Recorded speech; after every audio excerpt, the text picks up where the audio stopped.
أعوذ بالله من الشيطان الرجيم. بسم الله الرحمن الرحيم. الحمد لله والصلاة والسلام على رسول الله وآله الطيبين الطاهرين. اللهم صل على محمد وآل محمد. Mwebale wanukula invitation eya seminar workshop esoose ku teekateeka omukyala mu busiraamu. Of course yesoose mu busyamuko, si yo esoose mu kusomesa kw'obusiraamu mu ggwanga lino. Emizikiti gyonna mu masomero, universities and so on. Topic nnene nnyo, course unit and so on. Naye nga yo busyamuko mu mobilization yaayo, naddala abakyala muyo n'abatali ba busyamuko, guno gwe gusoose. Mwebale kujja. Ensonga eno workshop y'olwaleero yabadde exclusive nti bajja kuba bakyala, wadde binasomwamu bijja kugasa bonna, n'omusajja ne activist yenna, omusajja oba mukazi, ategeere ensonga y'omukazi, ensonga y'omukyala, ekitonde kiri ekikyala. Bulijjo ne bweziba ntalo oluusi ziyambibwako ba moderates mu kampu, bwe gyoyita kampu y'omulabe, ate yeva omuntu ali moderate ayamba omuntu onayagala okwenunula okuba nti agira atuukiriza ekyo, bulijjo kyalwanirira. For instance, e South Africa waliyo okulwana okwenunulako omwana w'omuddugavu. ANC n'abalala ne balwana nnyo, ne basibwa, ne bakola ki, naye ekyo kyagenderera paka omuzungu omu eyali afuga South Africa mu kiseera ekyo, gwe bali bayita de Klerk, ye bwe yagamba no, enough is enough, nina okutandika okuteesa ne Mandela. Kakati ye n'ataba nalukalala nga bazungu banne abaakulembera, n'atandika okuteesa ne Mandela. Ate Mandela ye Mandela nga ye we yasibira agamba wakiri okufa, ng'ono omuzungu yalina okwesumulula, n'asumulula byonna bye baali basibiddeko abazungu, naye nga Mandela agandiddewo wali. Omuzungu yali akyayina amaanyi, naye ng'agamba tetusobola kubeera bwe tuti nga tutuntuza abanafu forever, tekigenda kubeerawo. Kati Mandela ne bye yali afiiririra, ne bye yali agamba nti wakiri okufa okuggwawo, ne bituukirira. Olw'okuba waalabikayo omusajja omu yagamba no, mweru amaanyi nnyo, kino kirina okukoma. Struggle y'aba Mandela neeyitamu. Bulijjo mu kampu gwe gyoyita ey'omulabe oba gyoyita ey'abalinga batutuusa something like that, yewava abantu abategeevu, ne bajanga nti mwategedde nti naye wano twayitirira, wano twayitawo, kino tekikomye. Omuntu omutuufu okusomesa ku bikwata ku mukyala, oba oliawo n'omusajja olw'embeera ezimu ebyayitawo nga bingi ebimunyigiriza, ekintu ekyo alina kuba musajja nga yakyogedde, lwe kibeera successful okusinga omukazi okuva eri n'agamba nti era ffe ayinza okwogera paka yamulkiyawo. Bwe watabaawo omusajja mutegeevu amukwatirako, watabaawo omusajja mutegeevu amukwatako, agamba ne banne nti abayi mwategedde nti no, wano kabibeere ebitabo oba obuntu oba ki, teri kitugamba kukola kino. Mbakubira example endala, always kuba moderate, ngate obusiraamu buli moderate. Ensonga zonna kweziwangulira wano e Rwanda ng'abantu batingana okuggwawo. Waliwo bayita interahamwe kati abahutu bonna tebalina musango naye waliwo akabinja naye nga kamubahutu bakata interahamwe ne kagenda katandika okutta abantu bano abatuusi batta kubatta oba oli awo kaali badde kagenda mu maaso nga tekanawangulwa naye olunaku ate tekakwata ku bahutu bennyini babayita moderate hutus. Waliwo abahutu abagamba nti nedda bannange abantu tulina kutingana olw'okuba bafaana bwati ne bagenda baddira ebijambiya naabo ne babattiramu. That was the end of Interahamwe. Batta abahutu bannaabwe abagamba nti abo tuba tukoze bubi, gwe batta kwabo yali enkomerero yaabwe. Yali enkomerero yaabwe. Kale bano baalittiddwa kumpi okuggwawo ng'abasajja babakyaliwo naye bakwata ku bamoderates abagamba nti nedda. Abantu bagamba nti nedda buli ensonga zonna eziriko okusuka omugwa kweziwangulirwa. Naddala oyo agambye nti nedda ng'alabika ng'ali mu kampu eri etuntuza. Nolwekyo culture zonna, teri culture yonna yagamba nti nedda ate n'ekyogera nnyo kwenkana ya busiraamu. Negamba nti nedda ku nsonga y'omukazi ate n'ekyogera nnyo kwenkana busiraamu. Mu conclusion yange wano mbadde nkugamba nti obusiraamu tebugenda kulaga nti kaakati buli complete, the perfection of Islam, bugenda kubeera perfect olunaku omukyala oba debate ku mukyala ayina kuba ati ani lweriva mu ddiiro ng'omukyala ati satisfied nga tekyasomera kusomesebwa.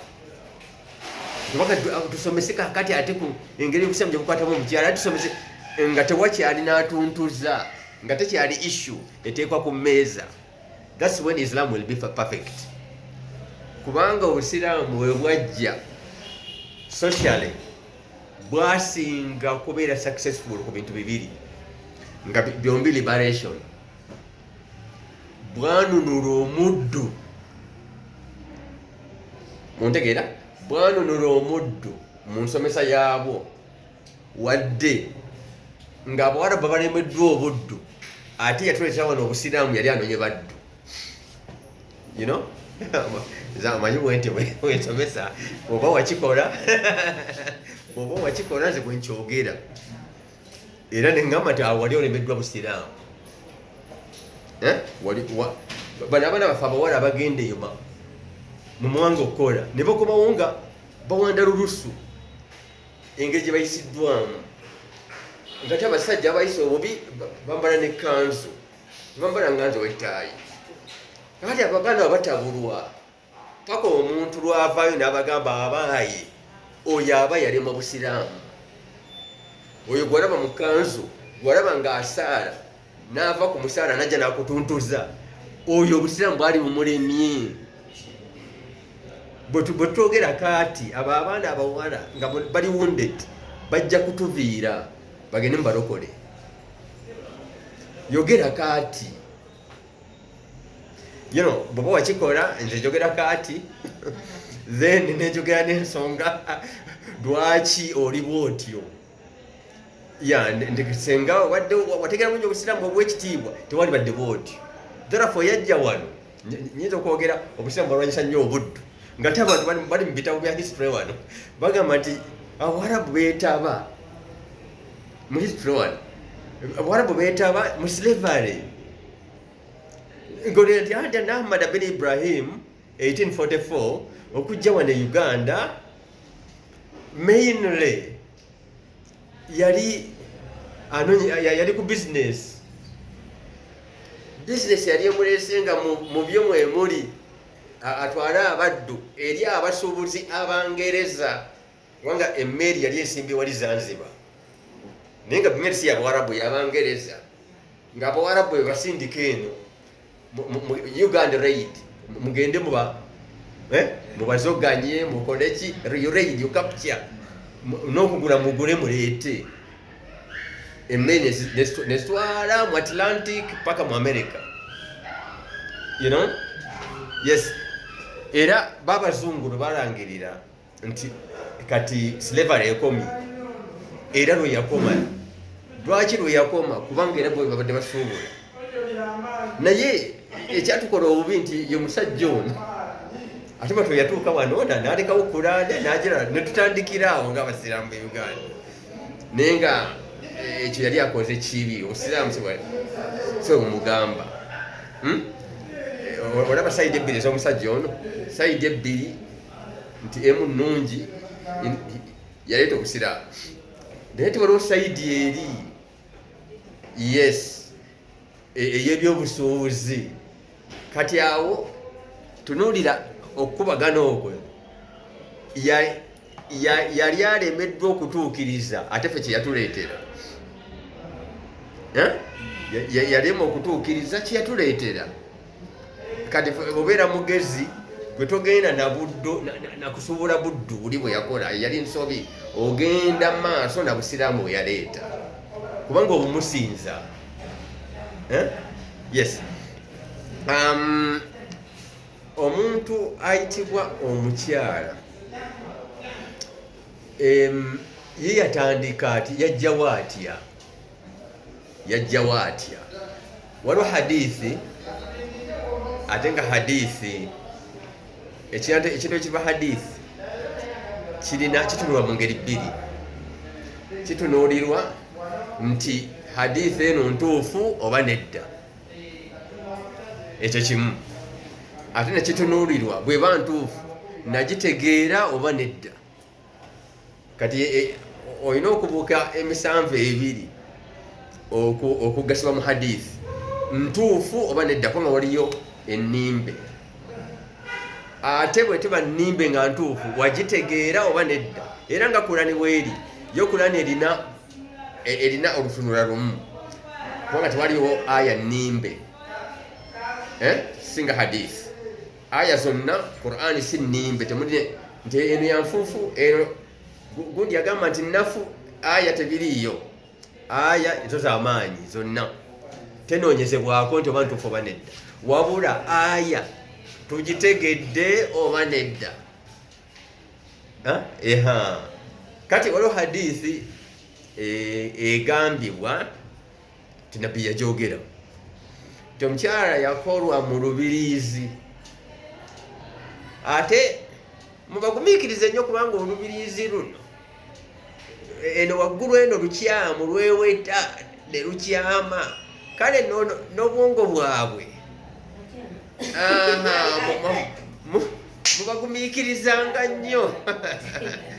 mubagumiikirizanga nnyo kubanga era ku mutwe eno wakyamu ku lubiriizi. You know, hadithi etulya mulundi ebiri, yo yennyini ntuufu oba nedda. Otegeera? Ne Qur'ani yo etunuulirwa kimu. Yeegamba Qur'ani nti yoyo eyabakola min nafsin wahida, eyabakola mu nsibuko emu, wajaala minha zawjaha, mu nafsi, mu nsibuko eyo emu mwe yajja couple, mwe yajja the couple, omwo mwe yajja how do you call it? Bwe yajja paati zino ebbiri zawjaha. Aya abavunuulizi abamu bagamba nti Qur'ani min nafsin wahida yabakola nga abajja mu nsibuko mu komponenti emu. So wajaala minha zawjaha tekigamba nti nno mu musajja yasooka okukolwa mwe yajja patina we, wabula abalala bagamba nti yabakola ng'abajja mu nsibuko emu era mu nsibuko eyo mwe yakola ne patina we. Ontegedde? Mu nsibuko eyo ensibuko ya Adamu nti ttaka n'omwoyo, that combination y'ettaka n'omwoyo era yakolebwamu wajala mina zawuja ensibuko eyo ttaka n'omwoyo era mwe mwakolwa patina we. So si gogamba nti Adamu bwe yakolwa kyekitibwa nafsu wahida, ensibuko emu kino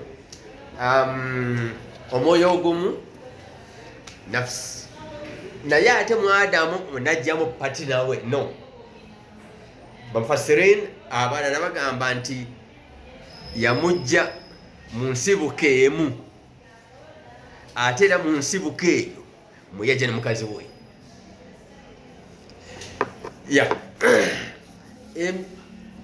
Emyoyo kino nyinza okiteeka mu ddiiro naye nkirekera mu masheekhe bonna abanaawulira ku misomo gino. Emyoyo nga teginnaba kuyingira mibiri tegyenkanankana oba gyenkanankana. Emyoyo nga teginnayingira mibiri nagyo mulimu emisajja n'emikazi, oba mukazi oba anaaba musajja kitandikira wano ku mwoyo guyingidde mubiri ki. All these are issues. These are now the philosophical debates ezirina okujja. Omwoyo nga mwoyo guliko taaga eya female oba male,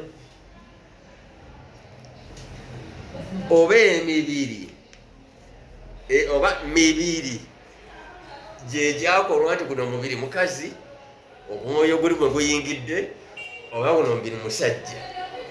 Now this is a matter to those who have, are capable in theology.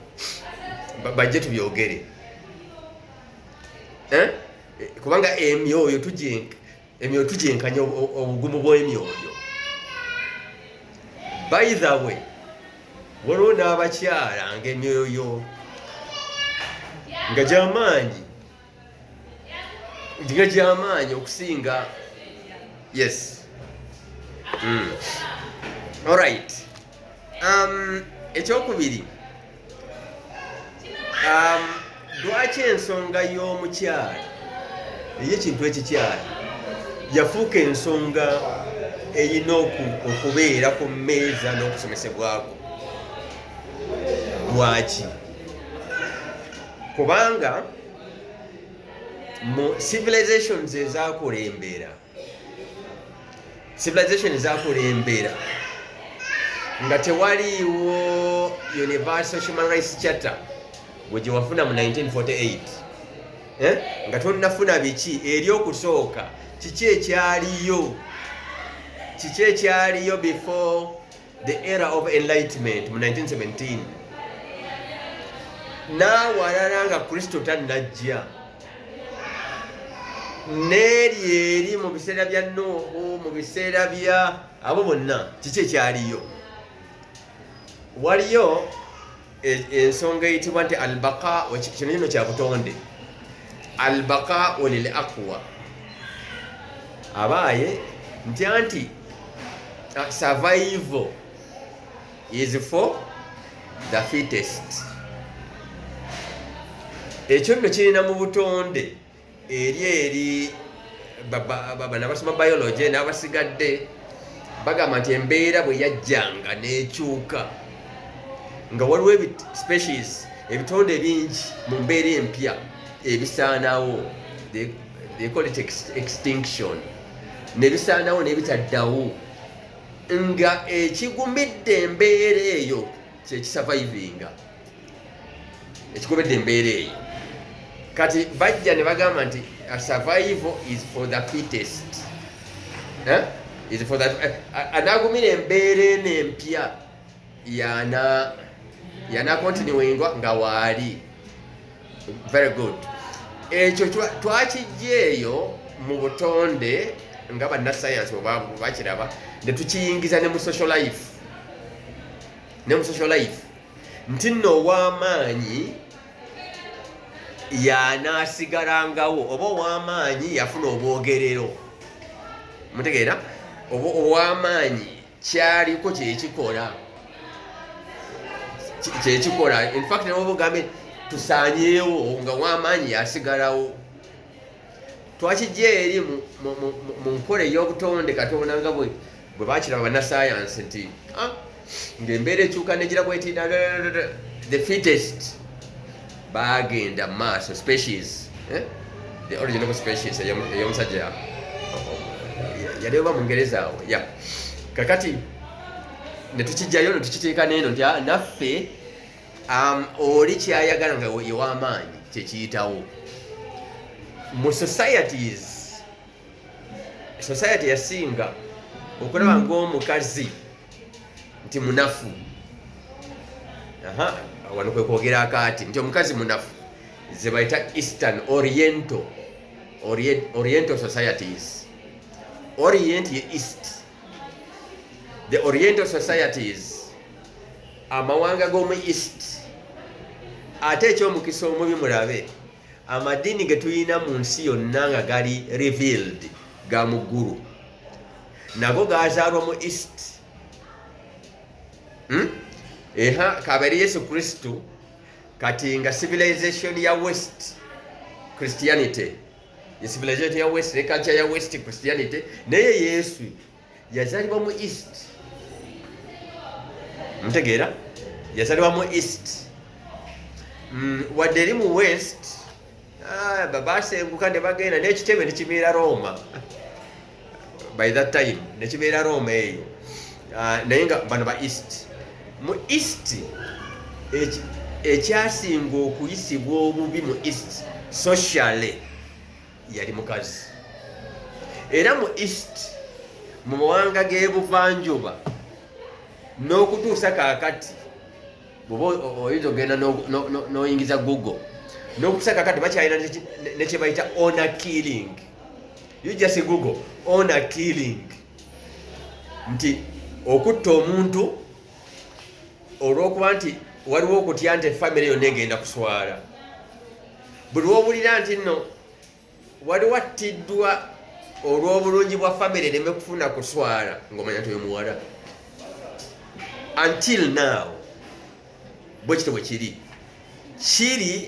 okuva e Morocco okutuuka mu India ne Indonesia honor killing, nti omuwala waffe tubadde tutambula naye waliwo omulenzi mupya gye tuli si kazini kubanga bo omuntu gwe bayita gwe balabanga ate ow'ebweru nti webweru naye nga ate basobola omugumiikiriza ono omuwala namukubira ku jjambo abakazini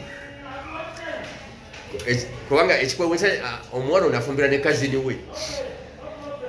Oyo ye muntu yekka gwasobola okufumbirwa. Bw'aba asobola omufumbirwa kitegeeza weebweru, that one is a stranger. Mutegeera? Bw'oba osobola omufumbirwa kitegeeza stranger mu mmwe, takkirizibwa nnyo kukonkona wammwe n'ayingirawo kubanga gwakonkona osobola okumuwasa. Kitandikira naku kazini tamala gayingira mu nnyumba ya taata w'omuto kazini kubanga abawala abali eyo mu ntunuulo ya society eyo asobola okubawasa, akkirizibwa. Therefore you are stranger. Kazini gwe wekka gwe basobola okugumiikirizako nti wakubye ejjambo bwotyo omuwala n'agiddamu, ataliyo n'amala agiddamu ogwo omukono bagutemako.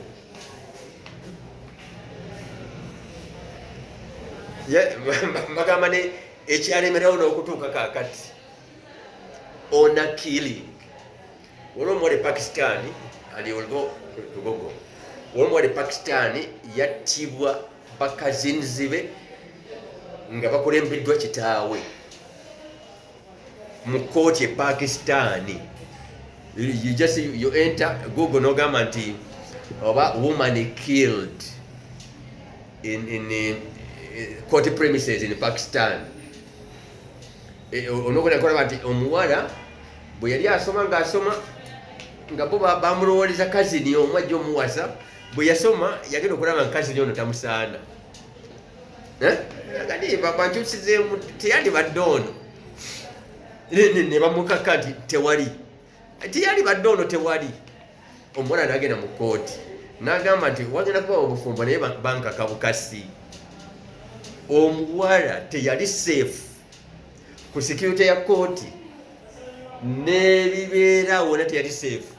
Mu lujja gwa kooti nga polisi ya Pakistan etunula bweti bakazini bajja bakazinzi nga nekitawo kwali ne bamukuba ne bamutematema yenna n'agwawo. You know? Nti ffe twasalawo dda.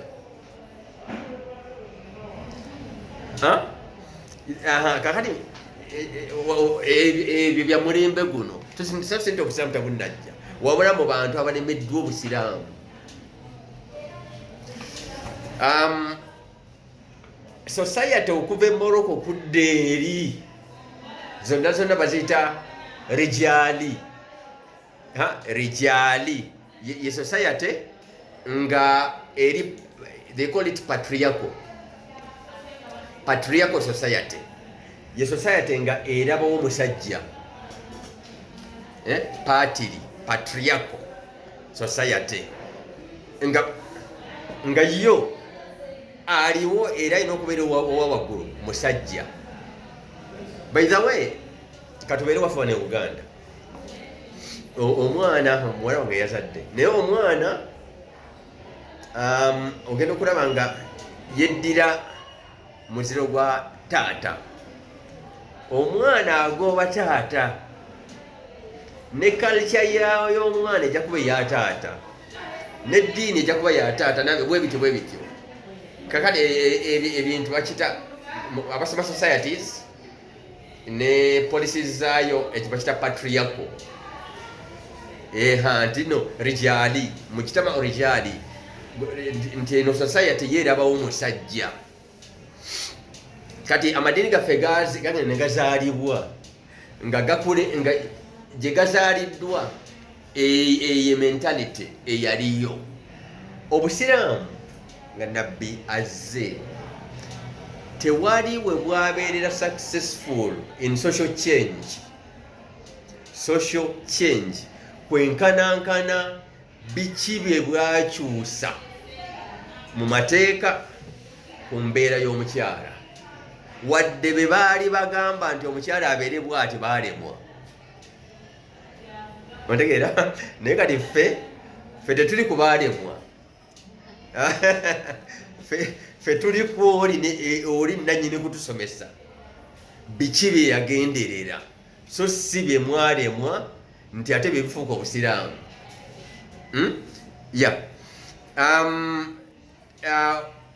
Obusiraamu mu nature yaabwo ne revolution yaabwo mu society bwo diinun taharruri. Obusiraamu diini ya liberation. Diini ya liberation kununula. Bwe bwali bulwanyisa shiriki bwagamba nti twagala okununula omuntu tumugye mu kizibu ky'okwesiriwaza. Bw'oba otegeera ovuunamira otya essanamu nti omuntu kaali kabonero akalaga obutategeera nsonga okubanga oddira ekintu n'okivuunamira n'obuuzibwa lwaki nga tetolina ansa. Kubanga omuntu omugezi osobola okunnyonnyola netolola kamba ne kamba eriko amayinja ani naye mbuuza nja kunnyonnyola. Naye bo nga nabo babuuza nti ffe twasanga bakitaffe nga kyokka kye balina nga Kurani yeewuunya wadde bakitaabwe baali tebalina kye bategeera. Otegeera Kurani yeewuunya nnyo bakitaabwe ebintu bye balimu okunnyonnyola ate naawe that blind following. Mu kulwanyisa shiriki nga baagala kununula obwongo obwo bukozese bwali buwambe. Omuntu nga si buwambe tosobola kwesinza ebyo. Ekyo kimu. Mu society nga ne nabbi tannajja, obubaka bwa Katonda bwonna bwe yasindika eri bannabbi abaasooka, yabanga agenze kununula bantu ba wansi, era abantu aba wansi be bagobereranga bannabbi. Nga bafaraawo aba waggulu si be basooka okukkiriza bannabbi, abaddu aba wansi be bakkirizanga bannabbi. Abaddu aba wansi teri nabbi, almost teri nabbi yajja okujjako ng'azaaliddwa nga nabbi Dawuda yasooka kuba wa wansi, naye obwakabaka bwe bwajja n'azaala Sulaiman yamusalira mu bwakabaka. Kati nabbi Sulaiman yali straight nti yali azaaliddwa famire ya waggulu ate era n'atandikira waggulu. Naye bannabbi abaasooka nti atandikidde wansi, ababakkiriza baabanga ba wansi, kubanga ebigendererwa byabwe byonna n'okusomesa kwabwe kwabanga kulize kununula muntu wa wansi. Okitegeera? Muntu wa wansi. Ekigambo mustad'afiina tukisanga mu Quran. Al mustad'afiin abanyoomebwa. Quran ekyogera mustad'afiin abanyoomebwa, mahrumiina abantu abamibwa ebyabwe, abamibwa rights. Mahrumiin. Osanga ekigambo mazlumiin, mazlum. Mustad'afiin abatuntuzibwa, abatwalibwa ng'abawansi, abalyazamanyizibwa, abo okuviira dda mu bwakabaka bwa bannabbi bonna obwasooka paka okuba nabbi Muhammad, abo be baabanga bazze okununulwa paka ku bwa nabbi Muhammad. Era nabbi Muhammad e Makka ab'ebitiibwa the aristocratic Quraish tebamukkiriza, yasooka kugobererwa baddu. La yattabi'u illa aradhiluna. Abamugoberedde be ba wansi mu ffe. Eri gundi emperor abuuza abagobezi bafaanana bati, ati aba wansi ennyo mu ffe bamugoberera. Oli n'atyamu n'agamba yajja kuwangula. Oyo musajja wammwe ajja kuwangula bw'abanga aba wansi be bamugoberera, kubanga lazima oluvannyuma ennyo aba wansi baliwangula. Abanene abo bagoberera lwa bigendererwa byabwe ate nga byabulyazaamaanyi. Museveni olumya wano yagamba nga agamba officers nti temwetanira nnyo mu lulu bwa ssente, temukola bwe muti, temulowooza ssente nga zeze mubere ku service. Idi Amin wano twamuwangula kubanga aba-officers be baali bagaggawadde nga tebakyayagala kulwana, batyayo, omugagga atyayo ku lutalo. Ninakanene ngende enfiira eyo, you know. Kakati ekyo Saabalwanyi mpulya yeyita Saabalwanyi ate era nga mulwanyi bwakubbirako ku ekyo omanya nti tebalina commitment yagenda kufiira mu kintu nga bagagga.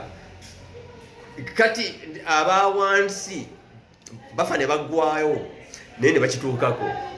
Oli Kisra manya gondi oyo Emperor Heraclius yabuuza Abusufyaani nti mubuulire abasajja bagoberera bati bali aba wansi.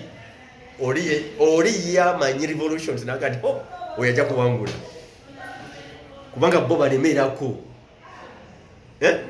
Bakola ki? Balemerako mu ngeri eyo. Nakyogedde dda nti obusiraamu bwajja bwasinga kuba successful mu social change ku bantu babiri, omukyala n'omuddu.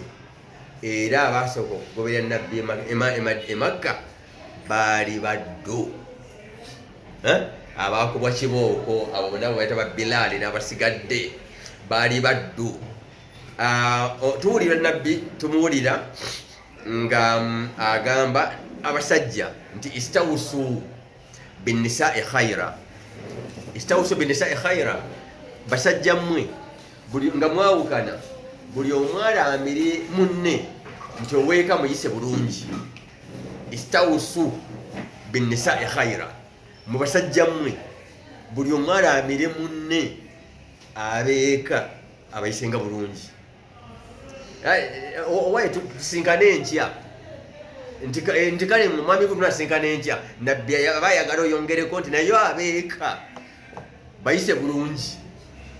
Mu abasajja temwawukananga okujja nga buli omu ajjukiza munne nti abeeka bayise. Abeeka, ekigambo abeeka baali bategeeza mukazi. Omukyala aywa abeeka. Era yagamba Nabbi Muhammad sallallahu alaihi wasallam, ittaqullaha fi nnisa, mu basajja mmwe ittaqullaha fi nnisa, mulage nti mutya Allah nga mukiragirawa manifestation kina kweyolekerawa mu ngeri gye mutreatingamu abakyala. Omusajja okulaga nti oyo naatya Allah, akabonero nabbi yagamba mu ngeri gyatreatingamu mukyala. Teyakigamba nti swala yeeraga oba swawomu yeeraga oba kino, kubanga swala ne swamu n'ebisigadde birina kufuula wa mukakkamu eri bantu abo. Erina kubeera factor. Swala biki ezo factors, si ye end. Tebaatutuma swala nti ye end, twatumwa swala tugikozese etuweereza ebirala. Twatumwa okusiiba tukukozese tubeere bantu balamu eri abalala. N'olwekyo okusiiba biki eyo factor erina okulabwa nti eswala yatuuse oba ekisebo kyatuuse ng'oli mutereevu eri abalala. Kasita obeera ng'oba ogokabalade n'ebisigadde n'eswalayo oli gw'okosezza ayinza n'okukiyita ebiswala byo. Otegedde? Gw'okosezza gamba ebiswala byo ebyo kubanga si ye end, eswala erimeddwa okutuusa. Things like that. Kati fattaku Allah, mutye Allah. Tiyakirekawo nti ye endi yakyo, mutye Allah. Finnisa tujja kirabiranga mu ddembe lya mukyala, ng'omukyala afunye eddembe. Mmwe basajja mmwe bwe tujja okulabira nti Allah mumutya. Ye hadithi ya Rasulillah, wastawusu bihinna khaira, mulaamire basajja bannammwe nti omukyala waka n'awala wonna ayina kubeera mu bulungi bwereere. Khaira ebyo nabbi byebiraga mu revolution zonna byonna eno yasembayo okusinga eraga ekyo. Sigenze nnyo nti omukazi bamukolanga kino ani ejakuba session ndala, ejakuba session eneddako bamukolanga kino obusiraamu nemukola baali bamukola kino obusiraamu nemugira ndi ku nduli eno ne bujja ku muddu. Nabbi n'agamba nti abaddu bammwe baganda bammwe. Yakozesa ikhwanukum, ekigambo mu culture y'Omuwarabu oba otuuse wala, nga wonna gagamba nti Omuwarabu asosola kazini n'amuwa ne muwala we n'amuwasa. Amulaba kazini amulaba ng'owebweru, gwe wane Buganda kazini